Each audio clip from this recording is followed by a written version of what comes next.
നമസ്കാരം. കോതമംഗലം KSRTC ഡിപ്പോയിൽ ജീവനക്കാർ മദ്യപിച്ചിട്ടുണ്ടോ എന്നറിയാൻ സ്പെഷ്യൽ സ്ക്വാഡ് നടത്തിയ പരിശോധന വിവാദത്തിൽ.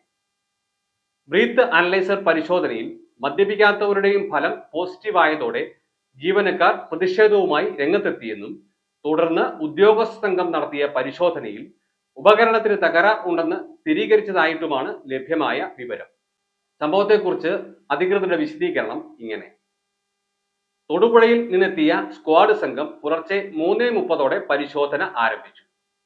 ആദ്യഘട്ടത്തിൽ പരിശോധിച്ചവർക്കെല്ലാം നെഗറ്റീവ് ഫലമാണ് ലഭിച്ചത്. രാവിലെ 8:30 ട്രിപ്പ് പുറപ്പെടാൻ തയ്യാറായി നിന്ന ഡ്രൈവറോട് പരിശോധനാ സംഘം മെഷീനിൽ ഊതാൻ ആവശ്യപ്പെട്ടു. ഫലം വന്നപ്പോൾ പോസിറ്റീവ്. ഇത് കണ്ട് ഡ്രൈവർ ഞെട്ടി.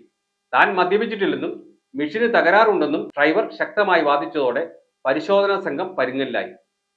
ഡ്രൈവറുടെ വാദം ശരിയാണോ എന്നറിയാൻ പരിശോധനാ സംഘത്തിലെ ഉദ്യോഗസ്ഥർ അനലൈസറിൽ ഊതി. അപ്പോഴും ഫലം പോസിറ്റീവ്. ഇതോടെ പരിശോധന നടത്തിയ ഉദ്യോഗസ്ഥർ മെഷീൻ തകരാർ ആയി എന്ന് സ്ഥിരീകരിച്ചു. തുടർന്ന് ഇത് സംബന്ധിച്ച് പരിശോധനാ സംഘത്തിന്റെ മേധാവി മേലധികാരികൾക്ക് റിപ്പോർട്ട് കൈമാറി. പിന്നാലെ സ്റ്റേഷൻ മാസ്റ്ററും ഇത് സംബന്ധിച്ച് റിപ്പോർട്ട് നൽകി. ഡിപ്പോയിലെ വനിതാ ജീവനക്കാരെ അടക്കം എല്ലാവരെയും മെഷീനിൽ ഊതിച്ചെന്നും തുടർന്ന് പോസിറ്റീവ് ഫലം ലഭിച്ചെന്നും മറ്റുമുള്ള വിവരങ്ങളാണ് പരക്കെ പ്രചരിച്ചത്. M4 മലയാളം, കോതമംഗലം.